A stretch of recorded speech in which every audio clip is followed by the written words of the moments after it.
اب حضور صلی اللہ علیہ وسلم 40 سال کی عمر کو پہنچے ہیں، 40 سال کی عمر پہنچی، 40 سال کی عمر مکمل ہوئی، 40 سال کی عمر میں پہنچے تو حضور صلی اللہ علیہ وسلم کو نبوت سے سرفراز فرمایا، آپ کو اللہ پاک نے نبی بنایا، اور اللہ پاک نے پیغام دیا کہ اب دنیا میں بسنے والے لوگوں کو صحیح راستہ بتلاؤ، جنت والا راستہ بتلاؤ، فَاصْدَعْ بِمَا تُؤْمَرُ وَأَعْرِضْ عَنِ الْمُشْرِكِينَ۔ اللہ کے نبی صلی اللہ علیہ وسلم کو نبوت سے سرفراز فرمایا گیا، 40 سال کی عمر میں حضرت نبی کریم صلی اللہ علیہ وسلم کی پوری یہ کوشش رہی، حضرت نبی کریم صلی اللہ علیہ وسلم ہر وقت اللہ کے بندوں کو، اللہ کی بندیوں کو اللہ کا پیغام سناتے تھے، ایک اللہ کی طرف بلاتے تھے، ایک اللہ کی دعوت دیتے تھے، جنت والے راستے سے باخبر کرتے تھے، جہنم والے راستے سے دور رہنے کو کہتے تھے، بتلایا کون سے راستے پر چلو گے تو جنت ملے گی،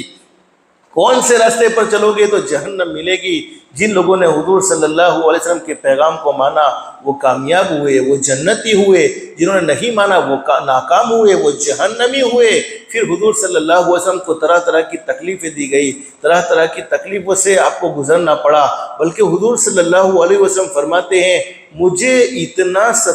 ستایا گیا اس دین کی محنت کی خاطر، اس ایمان کی محنت کی خاطر، اتنا مجھے ستایا جتنا کسی اور کو نہیں ستایا، اور ستانے والے مابین کوئی باہر کے نہیں تھے، اپنے تھے۔ پوری زندگی حضرت نبی کریم صلی اللہ علیہ وسلم کی کوشش رہی اللہ کے بندوں کو، اللہ کی بندیوں کو ایک اچھا پیغام سنا دیا جائے، یہاں تک کہ ستانے والوں نے کوئی کمی نہیں چھوڑی۔ وہ وقت بھی آیا کہ مکہ المکرمہ کی 13 سالہ زندگی بھی حضور صلی اللہ علیہ وسلم اللہ کے دین کی محنت کرتے رہے، اللہ کا پیغام لوگوں کو سناتے رہے، ایک اچھی باتوں کی تعلیم لوگوں کو دیتے رہے، پاک دامنی کی، حیا کی، شرم کی تعلیم، بے حیائی سے بچنا، گناہ سے بچنا، اللہ کو ناراض کرنے سے بچنا، جھوٹ بولنے سے بچنا، کسی کو دھوکہ دینے سے بچنا، کسی کا مال ہڑپ کرنے سے بچنا،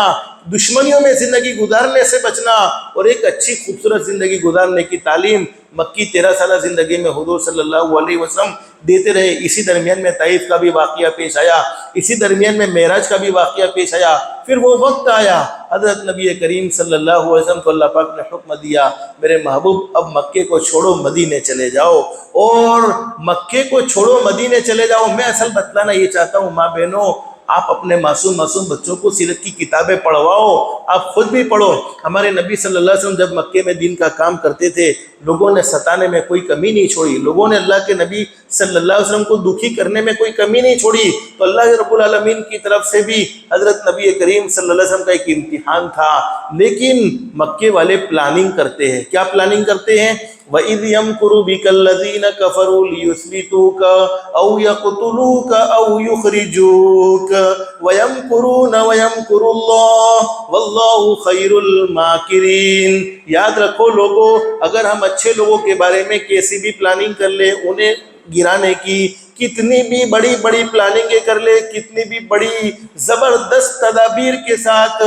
زبردست چالاکی کے ساتھ پلاننگیں کرتے رہیں، ہم سوچتے رہیں کہ ہماری پلاننگ کامیاب ہو جائے گی، لیکن ایسا نہیں ہو سکتا۔ اللہ رب العالمین کی تدبیریں کامیاب ہوتی ہیں، اللہ رب العالمین کے فیصلے کامیاب ہوتے ہیں، اللہ رب العالمین جو چاہتے ہیں وہی ہوتا ہے۔ ہم اپنی مرضی سے کسی کو عزت نہیں دے سکتے ہیں اور اپنی مرضی سے کسی کو ذلیل نہیں کر سکتے ہیں، بلکہ اللہ رب العالمین نے، ہم نے چاہے کتنی بھی بکواس کر لی ہو، لیکن جس کے مقدر میں اللہ نے عزت لکھی ہے اس کو کوئی فرق پڑنے والا نہیں ہے۔ اور ہم نے کسی کی کتنی بھی تعریف کر لی ہو، لیکن کسی کے مقدر میں اللہ نے ذلت لکھی ہے تو ہماری تعریف سے اس کی عزت بڑھنے والی نہیں ہے۔ عزت اور ذلت دینے والی ذات تو ایک اللہ کی ہے۔ تو تدابیر اور پلاننگیں تو اللہ کی کامیاب ہوتی ہیں، ہماری کامیاب نہیں ہو سکتی ہیں۔ ہمارے نبی صلی اللہ علیہ وسلم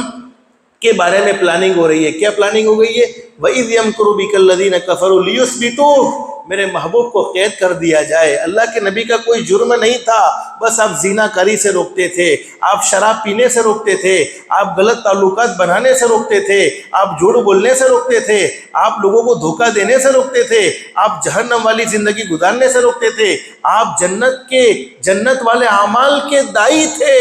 جس پر لوگ یہ پلاننگ کرتے ہیں لیثبتوک، آپ کو قید کر دیا جائے، نعوذ باللہ، او یقتلوک، آپ کو قتل کر دیا جائے، او یخرجوک، آپ کو مکے سے نکال دیا جائے۔ اب ہمارے نبی صلی اللہ علیہ وسلم نے فرمایا کہ اللہ یہ لوگ پلاننگ کرتے ہیں، کوئی مجھے قید کرنا چاہتا ہے، کوئی مجھے قتل کرنا چاہتا ہے، کوئی مجھے مکے سے نکالنا چاہتا ہے۔ جب بھی حالات آئے، جب بھی تکلیف آئے، حضرت نبی کریم صلی اللہ علیہ وسلم کی مبارک زندگی سے ہمیں یہ پیغام ملتا ہے، دنیا والے ہماری تکلیف دور نہیں کر سکتے، دنیا والوں کے پاس وہ طاقت نہیں، بلکہ تکلیفوں کو دور کرنے والا ایک اللہ ہی ہے۔ اللہ سے کہہ دے اللہ میں ہار گیا ہوں یا میں ہار گئی ہوں، اب تو بتا تو کیا کرنا چاہتا ہے اللہ، یہ میں فلانی تکلیف میں پریشان ہوں، میں فلانی مصیبت میں مبتلا ہوں، اے اللہ تو بتا تو میرے لیے کیا چاہتا ہے، تیرا کیا فیصلہ ہے، اللہ تیرا جو فیصلہ ہے اس فیصلے پر میں راضی ہوں۔ اللہ سے دعائیں تو مانگے، جن سے ہمیں تکلیفیں پہنچ رہی ہے، ممکن ہے اللہ پاک ان کو ہمارا خیر خواہ بنا دے وے، جو ہمارے دشمن ہے ممکن ہے اللہ پاک انہیں ہمارا دوست بنا دے وے۔ تو جب بھی تکلیف آئے، مصیبت آئے، دنیا والے تو ہمارے دکھوں کو رو رو کر سنتے ہیں اور دوسروں کے سامنے ہنس ہنس کر بیان کرتے ہیں، اور دنیا والوں کا معاملہ بڑا عجیب ہے، ارے دوسروں پر تکلیف آوے تو گناہوں کی سزا، کہ اس کو اس کے گناہ کی سزا مل رہی ہے، اس کو اللہ کی نافرمانی جو کی ہے، اس نے ہمارے دل جو توڑے ہیں اس کی سزا مل رہی ہے، اور خود پر تکلیف آوے تو اللہ کی طرف سے آزمایا جا رہا ہے، اللہ کی طرف سے ایک امتحان ہے، ہاں مابین امتحان بھی ہوتا ہے، اللہ کی طرف سے آزمائش بھی ہوتی ہیں، اور گناہوں پر اللہ کی طرف سے پکڑ بھی ہوتی ہیں، دونوں چیزیں ممکن ہیں۔ تو حضرت نبی کریم صلی اللہ علیہ وسلم نے اللہ سے کہا اللہ تو کیا چاہتا ہے؟ اللہ نے فرمایا میرے محبوب میں بھی یہی چاہتا ہوں کہ تم مکے کو چھوڑ دو۔ اللہ نے فرمایا میرے محبوب میں بھی یہی چاہتا ہوں کہ تم مکے کو چھوڑو، مکے کو چھوڑو۔ اسی لیے تو کہا ہے کہ جب دین سیکھنا ہو، علم پر عمل کرنا ہو، ایک اچھی خوبصورت زندگی گزارنی ہو، تو جس زندگی میں ہم بگڑے ہیں، جس ماحول میں ہم بگڑے ہیں، اس ماحول سے تھوڑا بہت دور ہو جاوے تو اللہ کی ذات علی سے امید ہے ایک اچھا خوبصورت ماحول مل جاوے، جس کی برکت سے دین پر چلنا ہمارے لیے آسان ہو جاتا ہے۔ اسی لیے تو دین پر چلنے کے لیے یہ ترغیب دی جاتی ہے کہ کچھ تھوڑے وقت کے لیے اپنے گھر کو چھوڑ کر جاؤ اور اللہ کا دین سیکھو، اللہ کے دین کی محنت کرو، تاکہ جس گندے ماحول میں تم بگڑے ہو، تمہارے اخلاق بگڑے ہیں، تمہارا ماں باپ کے ساتھ برا سلوک، رشتہ داروں کے ساتھ برا سلوک، حرام کمانے کا جذبہ، جھوٹ بولنے کا جذبہ، ارے کسی کو دھوکہ دینے کا جذبہ، یہ جتنے جذبے غلط ماحول میں رہ کر بگڑے ہوئے ہیں، ان جذبوں کو ختم کرنا چاہتے ہو اور دل کو نیکی والا بنانا چاہتے ہو، تو اللہ کے دین کی محنت کے لیے نکلیں گے، کوئی گھر سے دور ہوں گے، جس کی برکت سے اللہ پاک ماحول کے بدلنے سے اللہ پاک ضرور زندگیوں میں چینجنگ پیدا فرما دیں گے۔ اللہ نے فرمایا میرے محبوب میں بھی یہ چاہتا ہوں کہ تم مکے کو چھوڑو، اور مکے کو چھوڑ کر ایک جگہ کا نام لکھا ہے یثرب، یثرب چلے جاؤ۔ علماء نے لکھا ہے کہ یثرب ایسی جگہ جہاں نحوست ہی نحوست، جہاں تکلیف ہی تکلیف، جہاں دکھ ہی دکھ، جہاں پرابلم ہی پرابلم،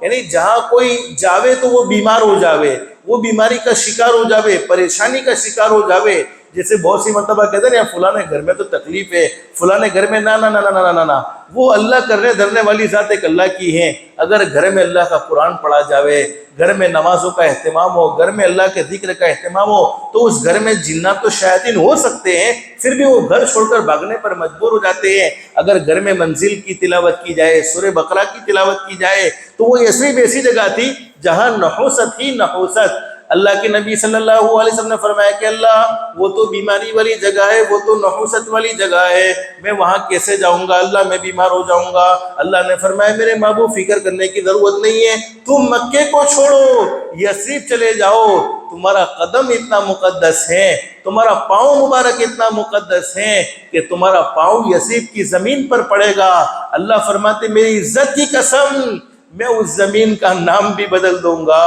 اور میں اس زمین کی شان بھی بدل دوں گا۔ نام بن گیا مدینۃ المنورہ، نام بن گیا طیبہ، نام بن گیا مدینہ، اور شان یہ ہو گئی کہ مدینے کی مٹی کو اللہ نے خاک شفا بنا دیا، اور لوگ مدینہ جانے کی تمنا کرتے ہیں، اور حضور صلی اللہ علیہ وسلم کا مبارک قدم یثرب کی زمین پر کیا پڑا، اللہ نے لوگوں کے دلوں میں مدینے کی محبت بھر دی. اس لیے بہت سے لوگ حج کا سفر کرتے ہیں, عمرہ کا سفر کرتے ہیں. ہم ان سے پوچھتے بھائی کہاں جاتے ہو؟ کہا مدینے جا رہا ہوں, مدینے جا رہا ہوں. کیوں؟ مدینے کی محبت اللہ پاک نے دل میں بھر دی. اور ہمارے نبی نے دعا مانگی, اللہ جیسے لوگوں کے دل میں مکے کی محبت ہے, جیسے لوگوں کے دل میں کعبے کی محبت ہے, جیسے لوگوں کے دل میں زمزم کے کنویں کی محبت ہے, اے اللہ مدینے کی محبت بھی لوگوں کے دلوں میں ڈال دے. تو مدینے جانے کے لیے لوگ ترستے ہیں, امیدیں کرتے ہیں. اللہ سے دل سے دعا کر لو, اللہ ہر ایک کی امید عافیت کے ساتھ پوری فرمائے.